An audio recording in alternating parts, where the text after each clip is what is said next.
नमस्कार, ये आकाशवाणी पटना है। अब आप अभिषेक दास से प्रादेशिक समाचार सुनिए। पहले मुख्य समाचार। मुख्यमंत्री नीतीश कुमार ने अपराध नियंत्रण को सरकार की सर्वोच्च प्राथमिकता बताया, अपराधियों पर कड़ी कार्रवाई के दिए निर्देश। रेल मंत्री अश्विनी वैष्णव ने कहा, सारण के मढ़ौरा स्थित रेल कारखाने में तैयार होने वाले इंजनों का जल्द ही निर्यात शुरू होगा। राज्य सरकार ने भूमि लगान के बड़े बकायेदारों को कानूनी कार्रवाई की चेतावनी दी, ऐसे लोगों के खिलाफ सर्टिफिकेट केस दर्ज किया जाएगा। और जदयू सांसद संजय कुमार झा ने केंद्र सरकार से मखाना का न्यूनतम समर्थन मूल्य तय करने और इसे फसल बीमा योजना के दायरे में लाने की मांग की। अब समाचार विस्तार से। मुख्यमंत्री नीतीश कुमार ने कहा है कि अपराध नियंत्रण सरकार की सर्वोच्च प्राथमिकता है। अपराधी चाहे जो भी हो, उसे किसी भी कीमत पर नहीं छोड़ा जाएगा। श्री कुमार ने पटना में विधि व्यवस्था की उच्च स्तरीय समीक्षा बैठक में अपराध नियंत्रण के संबंध में आवश्यक दिशा निर्देश दिए। बैठक में मुख्य सचिव अमृतलाल मीणा और पुलिस महानिदेशक विनय कुमार भी मौजूद थे। बैठक के बाद अपर पुलिस महानिदेशक विधि व्यवस्था पंकज दरात ने मीडिया से बातचीत में कहा कि पुलिस हमलावर अपराधियों को गोली से ही जवाब देगी। जितने भी है अपराधियों, किसी को छोड़ा नहीं जाएगा। अभी जो हमारी टीम है वो त्योहार के कारण संयम जरूर बरतता है, लेकिन जो इंस्ट्रक्शंस है वो है कि अगर कोई पर हमारे फोर्स पर कोई भी अटैक करते हैं तो हम हवाई फायर करते हैं। अगर हमें उनका अटैक, उन पर हमला जानलेवा लगे तो हम उनके पर गोली भी चला सकते हैं। इसमें कहीं कोई कंफ्यूजन हमारे किसी भी जवान और अधिकारी को नहीं है, मगर हाँ, संयम बरतना भी हमारी एक जिम्मेवारी है और इस कारण से जो घटनाएं हुई हैं उस पर हम लोग कार्रवाई मजबूती से कर रहे हैं। इधर एडीजी मुख्यालय कुंदन कृष्णन ने दोहराया कि हमलावर अपराधी को किसी भी कीमत पर नहीं छोड़ा जाएगा। अगर अपराधी पुलिस को मुड़ के कट्टा दिखाएगी, गोली चलाएगी तो एकदम फायरिंग पर छूट। भीड़ भाड़ में संयम बरतेंगे। हम लोग नहीं चाहेंगे कि आज जो हो रहा है कि पुलिस कार्रवाई नहीं कर रही है, ये नहीं कि पुलिस बर्बरता की आरोप लगे। पुलिस के पास काफी असले हैं। गोली की भी स्टॉक जितना पुलिस के पास है, जनता के पास नहीं है या असामाजिक तत्वों के पास नहीं। गौरतलब है कि होली के दौरान पुलिस पर हमले की 12 घटनाएं हुई, जिसमें 2 एएसआई की मौत हो गई जबकि 27 पुलिसकर्मी घायल हो गए। अररिया, मुंगेर, पटना, समस्तीपुर और जहानाबाद में पिछले कुछ दिनों में पुलिस बल पर हमले की घटनाएं हुई हैं। रेल मंत्री अश्विनी वैष्णव ने कहा है कि बिहार के मढ़ौरा स्थित रेल कारखाने में तैयार होने वाले इंजनों का जल्द ही निर्यात शुरू होगा।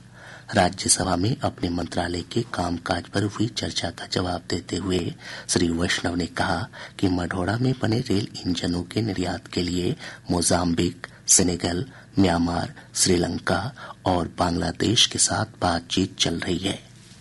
बहुत नजदीक फ्यूचर में बिहार में जिस फैक्ट्री को माननीय श्री लालू यादव जी ने अनाउंस किया था, सिर्फ काम नहीं किया, उसके बाद में माननीय मोदी जी जब 2014 में जिम्मेदारी ली तब उन्होंने उस फैक्ट्री पे काम चालू किया। बिहार में मढ़ौरा में, सारण जिले में इस फैक्ट्री से बने हुए लोको करीब 100 से ज्यादा बहुत जल्दी उसका एक्सपोर्ट चालू होने वाला है। मेड इन बिहार लोकोमोटिव्स दुनिया में जाएगा। राज्य सरकार ने कहा है कि भूमि लगान के बड़े बकायेदारों के खिलाफ कानूनी कार्रवाई की जाएगी। राजस्व और भूमि सुधार विभाग के सचिव जय सिंह ने इस संबंध में सभी जिलाधिकारियों को पत्र भेजा है। पत्र में कहा गया है कि ऐसे लोगों की पहचान कर उनके खिलाफ लोक मांग वसूली अधिनियम के तहत सर्टिफिकेट केस दर्ज किया जाए।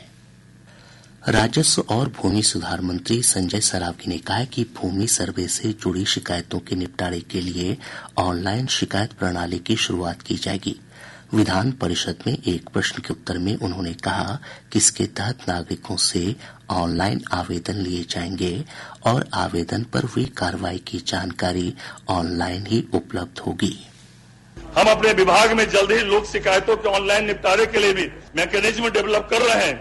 जनता उस पर शिकायत कर सकेगी और कहीं से भी बैठे देख सकेगी कि उनकी शिकायतों पर संबंधित पदाधिकारी ने कब, कैसे और क्या संज्ञान लिया है। महोदय, हमारी सरकार भूमि सुधार के लिए फिजिकल, डिजिटल और सोशल तीनों प्लेटफॉर्म के माध्यम से प्रयासरत है। श्री सरावगी ने कहा कि विभाग एक कॉल सेंटर भी खोलेगा। इसके माध्यम से लोग भूमि के कागजात, पंजीकरण, राजस्व शुल्क भुगतान और विभाग की ओर से दी जा रही अन्य सेवाओं की जानकारी ले सकेंगे। राज्य सरकार ने कहा है कि वित्तीय वर्ष 2025-26 के दौरान ग्रामीण कार्य विभाग में 3,943 पदों पर नियोजन किया जाएगा। विधानसभा में विभागीय मंत्री श्रवण कुमार ने बताया कि इस वर्ष 393 पदों पर नियुक्ति होगी। उन्होंने कहा कि नियुक्तियों से संबंधित अधियाचना संबंधित आयोगों को भेज दी गई है। जदयू सांसद संजय कुमार झा ने केंद्र सरकार से मखाना का न्यूनतम समर्थन मूल्य तय करने की मांग की है। राज्यसभा में श्री झा ने सहकारी संस्थानों द्वारा मखाना की खरीद करने और मखाना की खेती को फसल बीमा योजना के दायरे में शामिल करने का अनुरोध किया। श्री झा ने कहा कि इससे किसानों को वित्तीय सुरक्षा मिलेगी। मेरा सरकार से अनुरोध है कि मखाना को न्यूनतम समर्थन मूल्य एमएसपी के सूची में शामिल किया जाए ताकि किसानों को उचित मूल्य मिल सके। इसके अतिरिक्त सरकारी संस्थाएं जैसे एनसीसीएफ और नेफेड द्वारा एमएसपी पर मखाना खरीदने की व्यवस्था की जानी चाहिए। साथ ही मखाना को फसल बीमा योजना में शामिल किया जाना चाहिए ताकि किसानों को वित्तीय सुरक्षा मिल सके। प्रादेशिक समाचार आप आकाशवाणी पटना से सुन रहे हैं। और अब एक जरूरी सूचना। आकाशवाणी का प्रादेशिक समाचार एकांश पटना हिंदी भाषा के लिए आकस्मिक समाचार संपादक और आकस्मिक प्रसारण सहायक का पैनल तैयार करने के लिए योग्य अभ्यर्थियों से आवेदन आमंत्रित कर रहा है। आवेदन की अंतिम तिथि 25 मार्च है। अधिक जानकारी newsonair.gov.in के वैकेंसी सेक्शन या प्रादेशिक समाचार एकांश पटना के एक्स हैंडल @AIRnews_ पटना से प्राप्त की जा सकती है। अब बढ़ते हैं समाचारों की ओर। मुख्यमंत्री नीतीश कुमार आज हर घर नल का जल निश्चय योजना के अंतर्गत 7,166 करोड़ रुपए से अधिक लागत वाली जलापूर्ति योजनाओं और भवन संरचनाओं का उद्घाटन तथा शिलान्यास करेंगे। पटना में आयोजित कार्यक्रम में श्री कुमार वीडियो कॉन्फ्रेंस के माध्यम से शामिल होंगे। इस दौरान उप मुख्यमंत्री सम्राट चौधरी और विजय कुमार सिन्हा तथा लोक स्वास्थ्य अभियंत्रण विभाग के मंत्री नीरज कुमार सिंह बबलू भी मौजूद रहेंगे। प्रधानमंत्री सुरक्षित मातृत्व अभियान के बेहतर कार्यान्वयन में बिहार को फरवरी महीने में देश भर में चौथा स्थान मिला है। फरवरी महीने में राज्य भर में 24,173 गर्भवती महिलाओं की जांच की गई। अभियान के तहत प्रत्येक महीने की 9 और 21 तारीख को गर्भवती महिलाओं की स्वास्थ्य जांच की जाती है। प्रदेश के 15 अनुमंडलीय अस्पतालों में मातृ नवजात शिशु देखभाल इकाई MNCU की शुरुआत होगी। स्वास्थ्य मंत्री मंगल पांडे ने बताया कि अररिया, पूर्णिया, सारण, समस्तीपुर और नालंदा समेत चिन्हित 15 जिलों में इन इकाइयों की स्थापना की जाएगी। बिहार पुलिस में सिपाही के 19,838 पदों के लिए आवेदन की प्रक्रिया आज से शुरू हो गई है।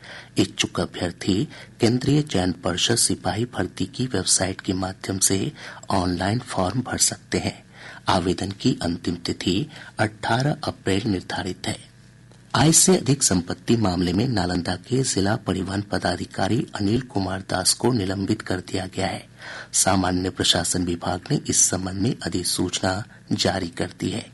गौरतलब है कि पिछले दिनों विशेष निगरानी इकाई ने उनके ठिकानों पर छापेमारी कर करोड़ों रुपए की अवैध संपत्ति का खुलासा किया था। सारण जिले के मशरक नगर पंचायत के वार्ड नंबर 9 में एक शराब तस्कर की गिरफ्तारी करने पहुंची पुलिस टीम पर स्थानीय लोगों ने हमला कर दिया। हमले में तरैया के थानाध्यक्ष समेत 4 पुलिसकर्मी घायल हो गए। इस मामले में पुलिस ने 2 आरोपियों को गिरफ्तार किया है। इधर किशनगंज जिले के बेलवा में जाली नोट के तस्कर का पीछा कर रही एसएसबी की टीम पर असामाजिक तत्वों ने हमला कर दिया। इस हमले में एसएसबी के 5 जवान घायल हो गए। इस मामले में 2 लोगों की गिरफ्तारी हुई है। जिला परिषदों में अब निविदा के माध्यम से निर्माण कार्य करवाए जाएंगे।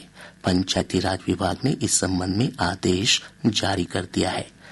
विभाग के सचिव देवेश सेहरा ने बताया कि योजनाओं के कार्यान्वयन में गति लाने के लिए नई व्यवस्था लागू की गई है। त्रिस्तरीय पंचायती राज संस्थाओं और ग्राम कचहरी के निर्वाचित जनप्रतिनिधियों के नियमित नियत मासिक भत्ते का भुगतान जिला स्तर से प्रतिमाह किया जाएगा। पंचायती राज विभाग ने इस संबंध में जिला पंचायती राज पदाधिकारियों को निर्देशित किया है। बगहा पुलिस जिला के एसपी एसके सरोज ने होली के दौरान ड्यूटी से गायब 4 सिपाहियों को निलंबित कर दिया है। उन्होंने बताया कि इन सभी पर विभागीय कार्रवाई की प्रक्रिया शुरू कर दी गई है। जमुई जिले के झाझा थाना क्षेत्र के चिलको गांव में स्थानीय लोगों ने डायन होने के संदेह पर एक वृद्ध दंपत्ति की हत्या कर दी। पुलिस आरोपियों की गिरफ्तारी के लिए छापेमारी कर रही है। पश्चिम चंपारण जिले के मझौलिया थाना क्षेत्र अंतर्गत रामपुरवा पेट्रोल पंप के पास अपराधियों ने एक व्यापारी से हथियार के बल पर 4,80,000 रुपए लूट लिए। कटिहार जिले के कुर्सेला थाना क्षेत्र के गंगापार गोबराही दियारा के घाट टोला में आग लग जाने से 35 घर जलकर नष्ट हो गए। रोहतास जिले के सासाराम नगर थाना क्षेत्र स्थित तकिया मोहल्ले में भूमि विवाद में 2 गुटों के बीच कई राउंड फायरिंग हुई। पुलिस ने इस मामले में कई संदिग्धों को हिरासत में लिया है। अब पटना से प्रकाशित प्रमुख समाचार पत्रों की सुर्खियां। मुख्यमंत्री नीतीश कुमार द्वारा राज्य में विधि व्यवस्था को लेकर की गई समीक्षा बैठक आज के सभी समाचार पत्रों की प्रमुख सुर्खी है। हिन्दुस्तान लिखता है, अपराधी चाहे जो भी हो बख्शा नहीं जाएगा। दैनिक जागरण ने लिखा है, समीक्षा बैठक में बोले सीएम, आपराधिक घटनाओं के पीछे साजिश की भी हो जांच। प्रभात खबर की सुर्खी है, ग्रामीण विकास विभाग में 3,943 पदों पर होगी नियुक्ति। दैनिक भास्कर ने लिखा है, चीन ने मोदी की टिप्पणी को सराहा, कहा 2000 वर्षों से मैत्रीपूर्ण रिश्ते रहे हैं। राष्ट्रीय सहारा ने लिखा है, 10 वर्षों में 16.35 लाख करोड़ रुपए गए बट्टे खाते में। आज अखबार लिखता है, तेलंगाना में ओबीसी को शिक्षा, नौकरी और राजनीति में मिलेगा 42% आरक्षण। और अब अंत में मुख्य समाचार एक बार फिर। मुख्यमंत्री नीतीश कुमार ने अपराध नियंत्रण को सरकार की सर्वोच्च प्राथमिकता बताया। अपराधियों पर कड़ी कार्रवाई के दिए निर्देश। रेल मंत्री अश्विनी वैष्णव ने कहा, सारण के मढ़ौरा स्थित रेल कारखाने में तैयार होने वाले इंजनों का जल्द ही निर्यात शुरू होगा। राज्य सरकार ने भूमि लगान के बड़े बकायेदारों को कानूनी कार्रवाई की चेतावनी दी। ऐसे लोगों के खिलाफ सर्टिफिकेट केस दर्ज किया जाएगा। और जदयू सांसद संजय कुमार झा ने केंद्र सरकार से मखाना का न्यूनतम समर्थन मूल्य तय करने और इसे फसल बीमा योजना के दायरे में लाने की मांग की। इसके साथ ही आकाशवाणी पटना से प्रसारित प्रादेशिक समाचार का ये अंक समाप्त हुआ। आकाशवाणी पटना से अगला समाचार बुलेटिन दोपहर बाद 3:10 पर प्रसारित किया जाएगा।